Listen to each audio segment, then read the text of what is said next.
Bismillahirrahmanirrahim. Alhamdulillahirabbil alamin.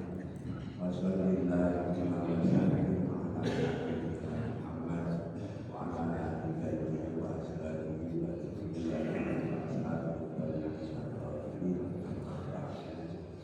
para jamaah sekalian yang saya hormati, banyak hal yang bisa disimpulkan dari penjelasan saya mengenai Rasulullah SAW. Sekedar refreshing bahwa nama Muhammad itu sejak tahun 571 sampai dengan 632 mulai lahir sampai wafat, nama Muhammad itu cuma satu. Jadi Muhammad yang lahir 571 dan Muhammad yang diangkat menjadi Rasul tahun 610 dan Muhammad yang wafat 639, orangnya sama. Ini kesimpulan. Kesimpulan sesederhana ini kesimpulan yang sangat penting. Kenapa? Coba kita lihat Nabi Isa lahir katanya di kandang domba.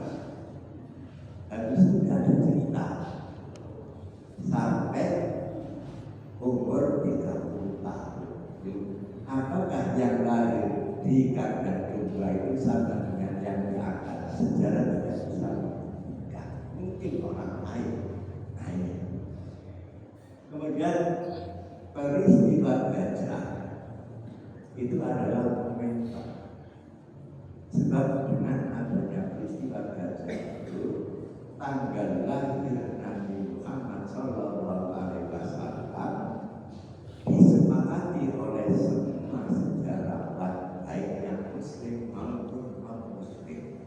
Sebab dulu tidak ada tahun berupa angka. 12 Rabiul Awal tahun berapa tidak ada. Adanya tahun itu ketika Umar bin Khattab 2 tahun menjadi khalifah. Oleh karena sebelum Rasulullah itu lahir ada peristiwa gajah, maka Rasulullah dinyatakan dalam sejarah lahir 12 Rabiul Awal tahun gajah. Peristiwa gajah itu setelah dikonversi dengan tahun Masehi, gajahnya tahun 570. Ini momen.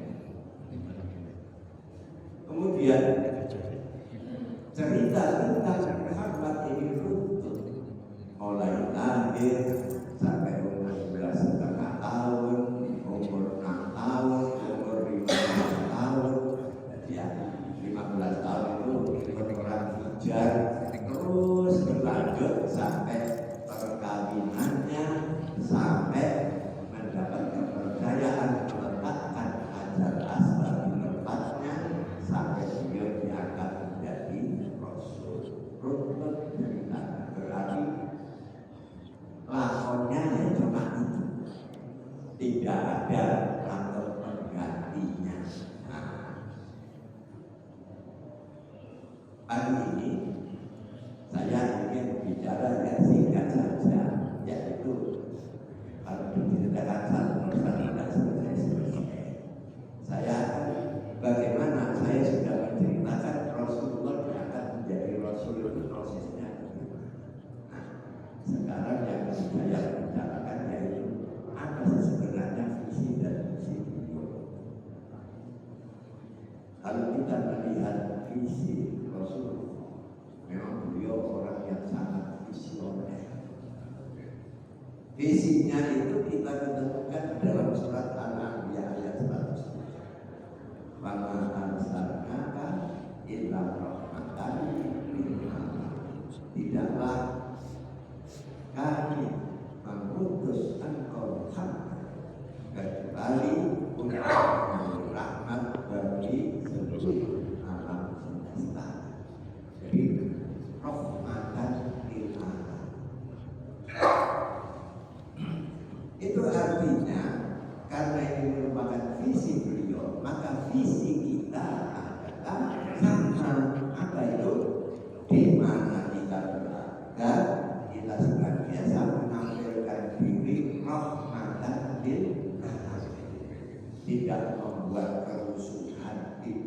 membuat orang resah, membuat semua nyaman karena kehadiran kita adalah rahmatan lil alamin. Ini isi. Kemudian dari visi kita juga ada misi. Jadi kita tarik sejarah dulu dikalikan dengan pola pikir sekarang. Kita semua memikir itu punya visi, punya misi. Nah, kalau kita perhatikan misi, ya tentu saja yang kita potret Al-Quran. Ternyata kalau kita melihat misi Rasulullah berdasarkan Al-Quran, kita menemukan 3 hal. Yang pertama misi tauhid, yang kedua misi akhlak, dan yang ketiga misi hukum. Loh, kenapa habis tauhid kok tidak hukum? Padahal hukum itu untuk mengatur, di atas hukum itu ada akhlak. Orang pandai berhukum, tapi kalau akhlaknya tidak baik, hukum itu bisa dibuat bal-balan, dibuat aneh. Contoh dalam hukum Islam saja itu begini. Seorang muslim wajib mengeluarkan zakatnya seekor kambing ketika pada waktunya atau haul sudah memiliki kambing 40 ekor. Haul itu jangka waktu 1 tahun. Nisab itu perhitungan jumlahnya. Jadi nisabnya itu 40 ekor kambing. Haulnya 1 tahun mulai awal dia membayar zakat sampai kembali membayar zakat berikutnya. Katakanlah saya wajib membayar zakat pada bulan Rajab. 1 Rajab saya wajib membayar zakat seekor kambing. Nah, sebelum bulan Rajab, yaitu bulan Jumadil Akhir, saya jual sapi, sehingga di bulan Rajab kambing saya 39. Zakat apa enggak? Ya, cuma 39. Ini dibuat permainan seperti itu. Kalau akhlaknya ada, makanya setelah tauhid itu akhlak, baru hukum yang berakhlak akan melahirkan keadilan. Itu misi. Nah, para jamaah sekalian yang saya hormati, sekarang bicara tentang misi tauhid. Tauhid itu diperkenalkan oleh Allah sejak Nabi Adam sampai dengan Nabi Muhammad SAW. Sesembahan cuma satu. Maka Allah Subhanahu wa Ta'ala berfirman, "Wa arsalna min rasulin illa nuhi ilaihi annahu la ilaha illa ana fa'budun."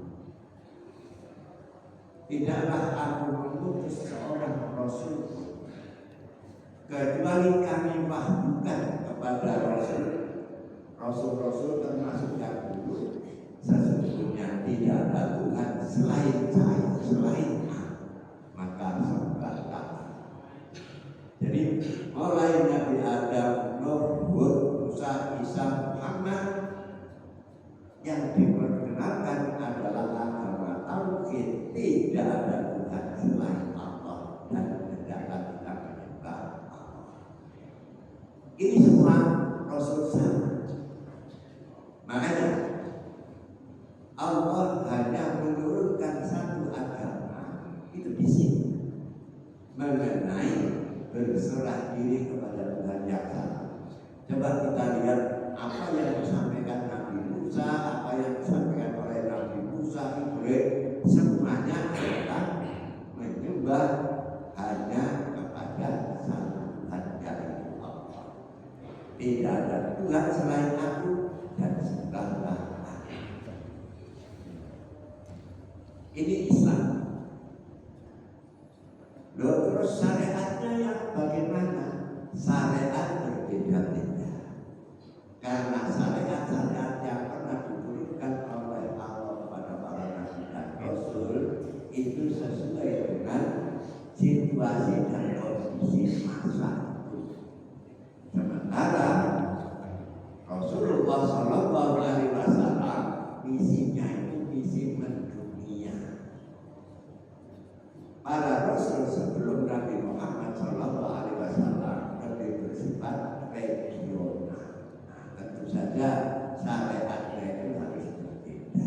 Tidak mungkin disamakan sesuatu yang bersifat regional itu tidak mungkin bisa diterapkan secara universal untuk seluruh umat manusia.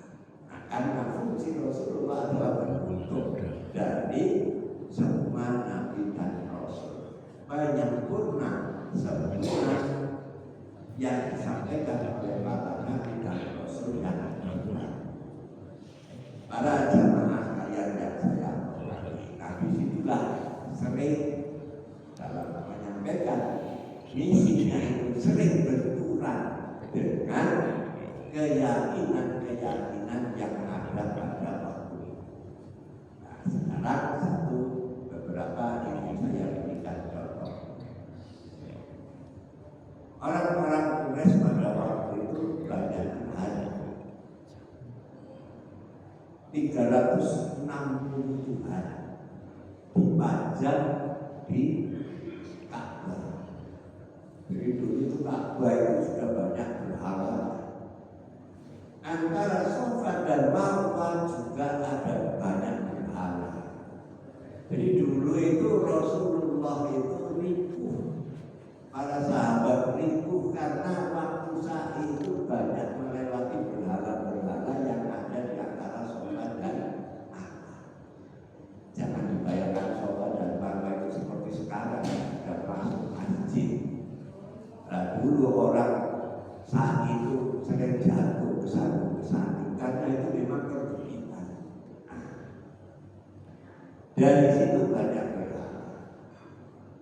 Makanya ayatnya itu unik. Aman hajjal baita awita marok fala junaha alaihi ayat tawafa bihima. Maka barang siapa yang berhaji atau umroh tidak apalah untuk tawaf di antara Safa dan Marwah.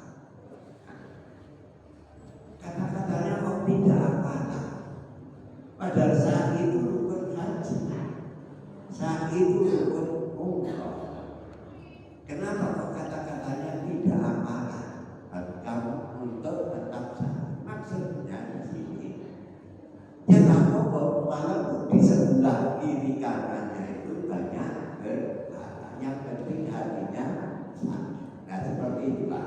Apa jamaah sekalian yang saya hormati, perdebatannya ini karena mereka itu sudah mendarah daging keyakinannya bahwa Tuhan itu ada 360 banyaknya, maka bertanya kepada Rasulullah, aja'ala ilahan wahidan inna hadza la syai'un ujab.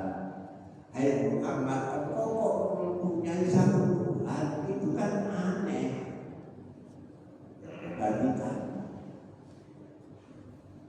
Alasannya apa? Alasannya persoalan di dalam kehidupan ini kompleks. Maka Tuhan itu tidak cukup satu. Ada Tuhan yang mengurusi hujan, ada Tuhan yang mengurusi angin, ada Tuhan yang mengurusi tanaman, ada Tuhan yang khusus mengurusi apa itu angin, seperti itu. Kan agak logis ya. Istilahnya itu job description untuk Tuhan. Jadi Tuhan banyak dengan tugas masing-masing. Itulah logika daripada orang-orang kafir Quraisy pada waktu itu. Maka turunlah ayat kepada Rasulullah Sallallahu Alaihi Wasallam. Ayat yang saya baca itu tadi. Doroballahu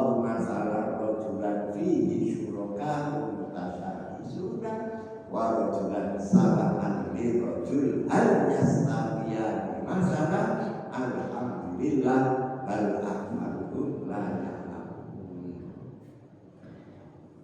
Ada perumpamaan satu orang mempunyai majikan yang banyak, di mana majikan-majikan yang banyak itu memerintahkan kepada hamba yang satu ini untuk melakukan perbuatan pekerjaan yang diperintahkan. Masing-masing majikan perintahnya berbeda-beda. Bisa kasih hamba ini melaksanakan perintah majikan dengan baik. Di sisi lain ada satu majikan mempunyai seorang hamba sahaya, maka semua perintah yang diberikan kepadanya tentu saja bisa dilaksanakan dengan sebaik-baiknya. Mana yang lebih nyaman? Seorang punya majikan banyak dengan hanya memiliki satu majikan saja. Tentu saja orang-orang kafir Quraisy menjawab, ya tentu saja enak satu majikan saja. Itulah Allah. Allah majikan kita semuanya. Perintahnya jelas kepada kita. Kalau majikan itu banyak, perintahnya berbeda-beda, bagaimana kalian melaksanakannya? Ini kan logiknya. Sehingga logika kaum kafir Quraisy terbantahkan oleh satu ayat tadi tentang seorang yang memiliki satu majikan dengan seorang yang memiliki majikan yang banyak.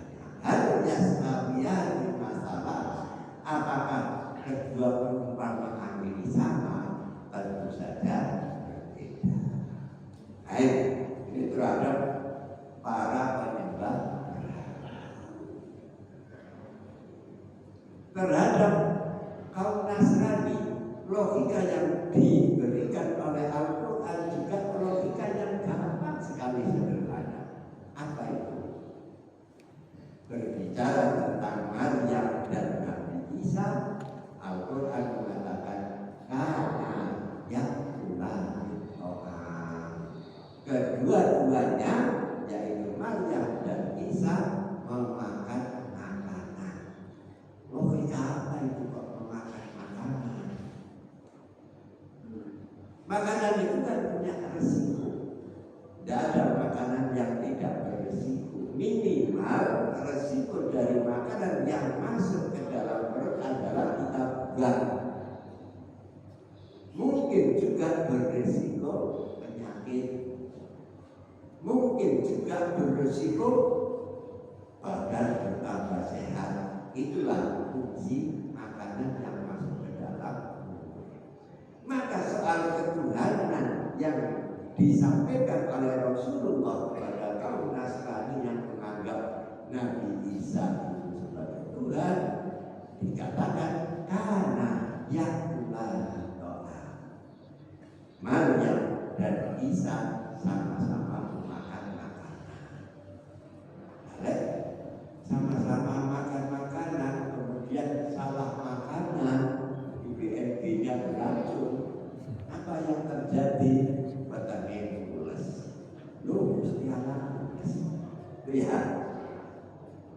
Dan saya sampai BAB-nya berkali-kali. Akhirnya masuk rumah sakit diinfus.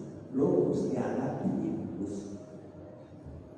Seperti ini kan logika sederhana, tapi betul-betul mantap. Allah kan tidak makan dan tidak minum. Bagaimana Tuhan itu kalau pakai makan, pakai minum, itu artinya sama dengan makhluk yang memiliki kelemahan. Apa kelemahannya? Kalau tidak makan lapar, Gusti Allah kan begitu pertanyaan. Ini logika terhadap kaum Nasrani. Terhadap kaum Yahudi, kaum Yahudi itu kan sebenarnya mengakui bahwa Nabi Muhammad itu Rasul, tapi tidak beriman. Karena apa? Karena menurut mereka Yahudi itu untuk Bani Israel, bukan untuk selain Bani Israel. kalau Rasulullah itu kan Bani Ismail. Jadi Ishak itu nama lainnya Israel. Ismail namanya tidak ada nama lain, ya tetap Ismail. Maka anak keturunan Ishak itu diberi nama Bani Israel. Jadi agama Yahudi itu untuk ini, sedangkan yang untuk Muhammad itu untuk Bani Ismail. Nah, para jamaah sekalian yang saya hormati, jadi berarti Muhammad itu tidak perlu diakui sebagai nabi yang terakhir karena itu bukan dari Bani Israil. Nah, para jamaah sekalian yang saya hormati, maka sebagai keturunan Ismail, orang-orang Yahudi itu minta bukti. Apa sih sebenarnya buktinya? Kalau Muhammad itu betul-betul keturunan Ibrahim, itulah yang dimintakan bukti oleh Allah. Bagaimana membuktikannya itu? Nah, Allah Subhanahu wa Ta'ala surat Al-Anfal, Inna awwala baitin wudi'a lin-nasi alladzi Bakkata mubarakatan wa hudan lil alamin fihi ayatun bayyinatun maqam Ibrahim wa man dakhalahu kana aminan walillahi 'alan nasi hijjul baiti man istata'a ilaihi sabila. Sesungguhnya rumah yang pertama kali dibangun oleh Allah di muka bumi adalah Makkah yang berkah. Makkah itu artinya lapisan, kok bukan Makkah ya, kok bukan Ka'bah. Al-Quran menyebut di antara nama untuk Baitullah itu adalah Makkah. Makkah ini artinya lapisan. Bapak ibu, bapak-bapak yang sudah pernah ke sana, belum Ka'bah pertama kali nangis apa? Mesti nangis, itu tidak bisa dibendung. Memang namanya itu tangisan. Nah, kenapa kok nangis? Saya sendiri udah ngerti. Ujuk-ujuk yang begitu. Ada kekaguman yang luar biasa, terus nangis tidak bisa dibendung. Itulah Ka'bah. Di dalamnya fihi ayatun bayyinat, ada bukti-bukti yang nyata. Di antaranya adalah maqam Ibrahim. Nah, maka disitulah terjadi alur cerita Nabi Ibrahim pernah datang ke sana meninggikan bangunan Ka'bah dengan Nabi Ismail, dan di situ ada maqam Ibrahim. Nah, para jamaah sekalian yang saya hormati, dari situ orang Yahudi percaya bahwa Nabi Ibrahim itu pernah datang ke Makkah bersama putranya yaitu Nabi Ismail.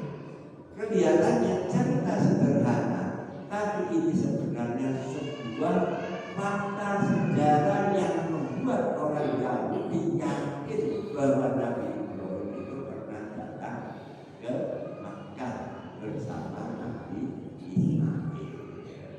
Nah, para jamaah sekalian yang saya hormati, makanya ketika Umar bin Khattab masih menangi Rasulullah Sallallahu Alaihi Wasallam, dulu makam Ibrahim itu tertutup.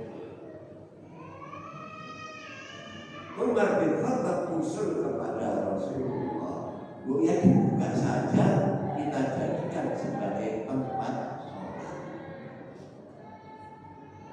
Usul Umar bin Khattab itu ternyata membuat ayat Quran turun, yaitu di akhir surat Al-Baqarah itu, "Wattakhadhu min maqami Ibrahim musalla wa akhirna ila Ibrahim wa Ismaila an tawhira baiti al-tawifina wal akifina wal ruk'i sujud. Jadikan makam Ibrahim itu sebagai tempat sholat. Kami perintahkan kepada Ibrahim dan Ismail untuk mensucikan Ka'bah bagi orang-orang yang tawaf, yang rukuk, para rukuk sujud dan yang sujud. Nah, inilah kisah-kisah yang menjadikan orang Yahudi tidak bisa membantah bahwa Nabi Ibrahim dan Nabi Ismail itu pernah ke Mekah. Loh, cerita pernah ke Mekah saja kok menjadi sebuah cerita yang penting. Ini adalah fakta sejarah yang tidak bisa dibantah oleh orang-orang Yahudi. Para jamaah sekalian yang saya hormati, tiga kelompok penyembah berhala, penyembah manusia, Nabi Isa, kemudian orang kaum Yahudi. Semuanya dibahas di dalam Al-Quran, dan Al-Quran menyampaikan penjelasan yang betul-betul luar biasa, sehingga ketiga-tiganya ini runtuh argumentasi. Kita lihat surat Al-Fatihah di ayat terakhir, ghairil maghdubi alaihim waladdallin. Maghdub itu apa? Dhalin itu apa? Siratal ladzina, yaitu jalan yang telah Engkau berikan nikmat kepada mereka, bukan jalan orang-orang yang Engkau murkai, dan bukan jalan orang-orang yang sesat. Jalan yang Engkau murkai tafsirnya apa? Itu orang Yahudi. Kenapa? Karena Allah marah kepada orang Yahudi. Sudah jelas kebenaran itu ada di depan matanya, tapi mereka masih tetap ingkar saja.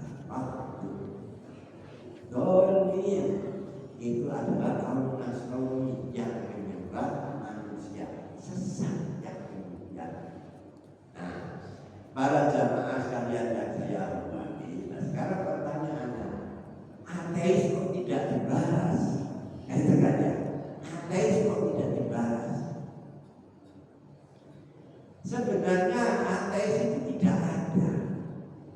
Tidak ada di bumi ini orang yang tidak percaya pada Tuhan, itu tidak ada. Lalu kok ada paham ateis? Itu hanya paham lisan, artinya tidak bisa dipungkiri. Semua pasti percaya bahwa Tuhan itu ada, itu tidak bisa dipungkiri. Ada ateisme itu hanya paham berdasarkan lisan dan logika mereka. Makanya Al-Quran tidak membicarakannya karena tidak penting itu, tidak mungkin orang tidak percaya. Akan tetapi paham itu datang kemudian. Datang kemudian itu kapan datangnya? Pada periode setelah tabi'in. Apa tabi'in? Zaman Abu Hanifah. Abu Hanifah itu kan orang yang pandai debat. Pada zaman itu ada seorang yang menyebarkan paham ateis bahwa Tuhan itu tidak ada. Orang ini pintar sekali berargumen, sehingga banyak umat Islam yang bingung dan banyak pula yang murtad menjadi ateis. Si intelektual yang ada di zaman Abu Hanifah itu menantang semua orang untuk diajak berdebat tentang eksistensi Tuhan, ada apa tidak. Lah Tuhan kok dibuktikan dengan apa itu empirical ya tidak mungkin. Secara empirik apa bisa? Tidak mungkin. Tuhan itu ada dalam keyakinan. Itulah susahnya membantah ateis. Tapi ternyata ateis ini gugur argumentasinya oleh Imam Abu Hanifah. Bagaimana misalnya? Ketika si intelektual ateis ini menyebarkan paham ateis, tantang Abu Hanifah, guruku saja datangkan berdebat kepada saya. Abu Hanifah mendengar, maka menerima tantangan untuk berdebat dari si ateis kita. Nah, disepakati. Misalnya hari Rabu jam 2 siang di alun-alun ini. Nah, maka sebelum jam 2 si ateis ini pidato, wow, argumennya luar biasa, membuktikan bahwa Tuhan itu tidak ada. Abu Hanifah itu datang di situ cuma nyamar dia dan menunjukkan dirinya.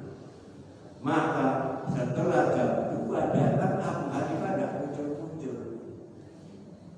Maka disitulah si ateis mengatakan, coba kalian lihat, saksikan. Ternyata ulama kalian takut untuk berdebat dengan saya.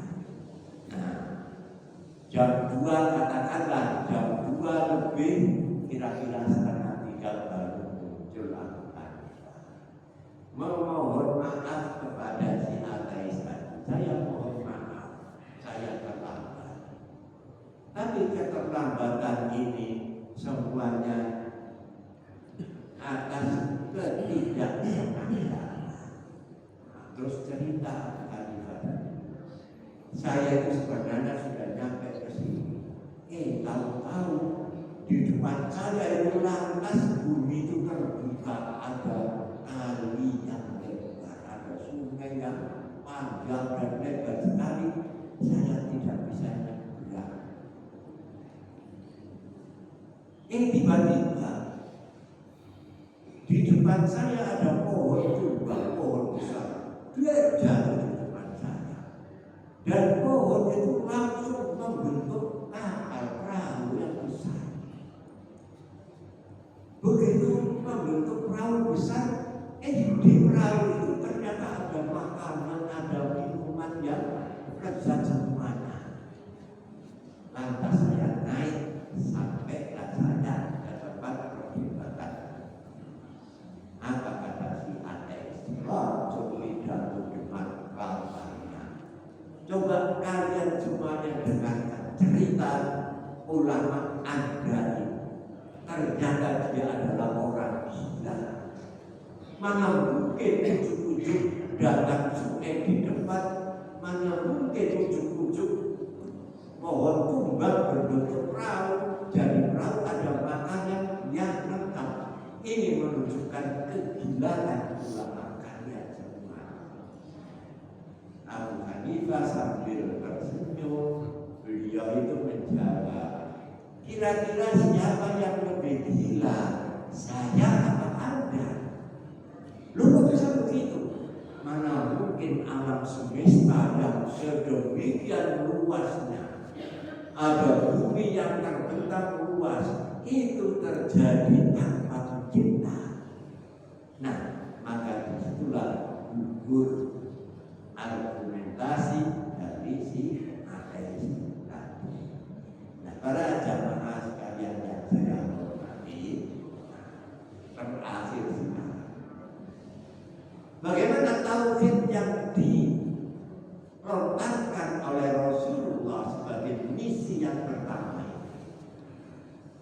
Mari kita baca, kita pahami surat Al-Ikhlas. Qul huwallahu ahad. Katakan Muhammad bahwa Allah itu esa. Allahus Samad, Allah tempat bergantung. Lam yalid wa lam yulad, tidak beranak dan tidak dilahirkan. Wa lam yakul lahu kufuwan ahad, dan tidak ada sesuatu pun yang setara dengan Dia. Nun sewu, siapa yang bisa membantah? Tak mungkin kita bisa membantahnya. Kenapa? sesuai dengan logika dan hati manusia, tidak mungkin gimana.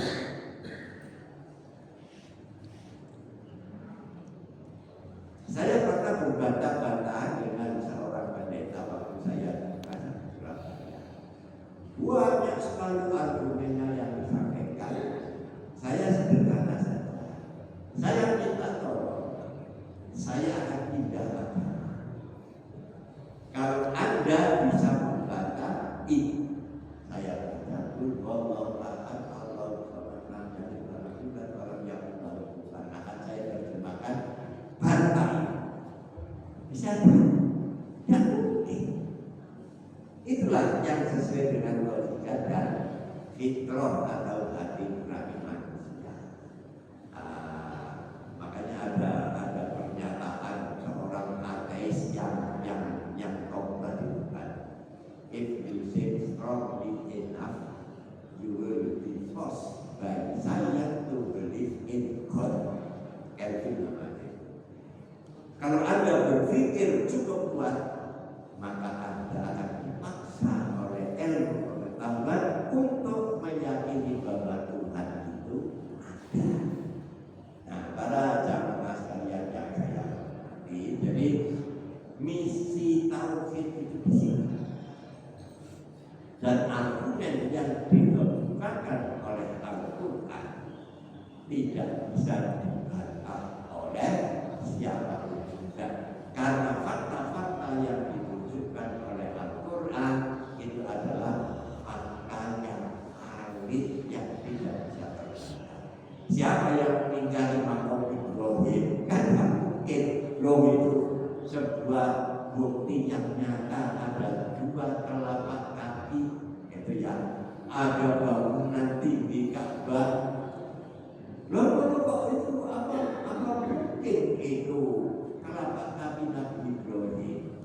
Yang mengatakan itu telapak kaki Ibrahim itu adalah semua orang, mulai dari Adam sampai akhir itu jumlah yang yakin itu banyak. Itu namanya berita mutawatir.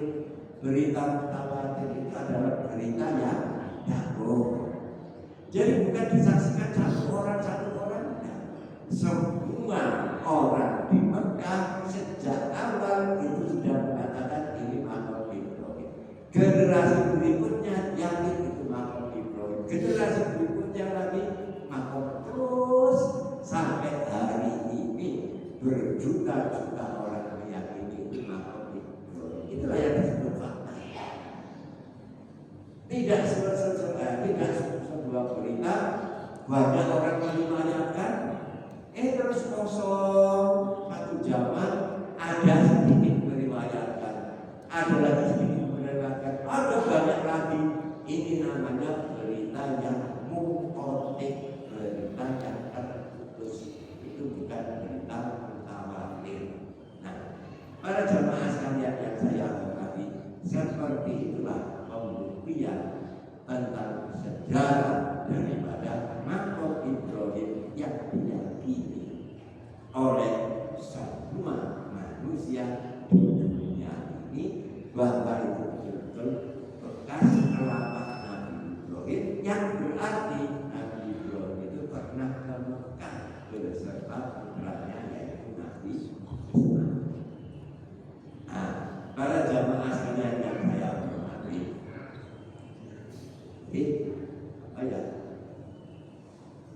ini kok tidak menarik? Memang tidak menarik, tapi inilah misi yang harus kita ketahui dari agama yang disampaikan oleh Rasulullah SAW. Jadi tidak ada cacat pemikiran, tidak ada yang salah. Makanya Quran mengatakan la ya'ti bil batil.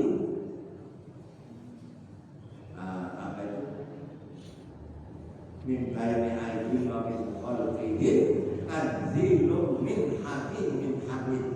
Tidak ada yang salah dari Al-Quran ini, baik yang di depan maupun yang di belakang. Tanzilun min hakimin hamid, min hakimin hamid. Karena Quran itu diturunkan oleh Allah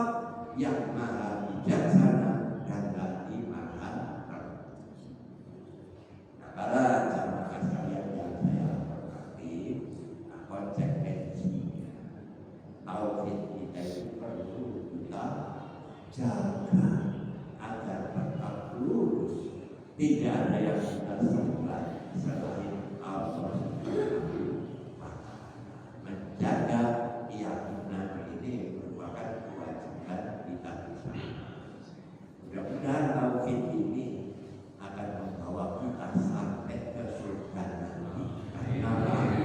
Karena kita terbebas dari syirik. Syirik itu adalah dosa yang tidak terampuni lagi. Kenapa tidak terampuni? Karena Allah merasa tersaingi dia. Maksudnya ini Kristiana saya, itu kan. Jadi paling tersinggung Allah itu melihat hamba yang menyembah selain Tuhan. Sing ngekei rezeki, sing ngekei mangan, sing ngekei apa itu segala sesuatu saya. Nah kok mengabdinya pada orang lain, kira-kira makan apa enggak? Seperti itu. Allah yang memberi kita semua. Mestinya yang kita sembah yang menyembahnya pada selain Allah. Nah, itulah dosa yang tidak terampuni. Para jamaah sekalian yang saya hormati, jadi kapan selesai kamu baru isi tauhid yang kita lanjut terus sampai waktu dan jawaban yang sama. Mari kita mohon kepada Allah untuk kebaikan kita bersama. Amin.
Walhamdulillahi Rabbil Alamin.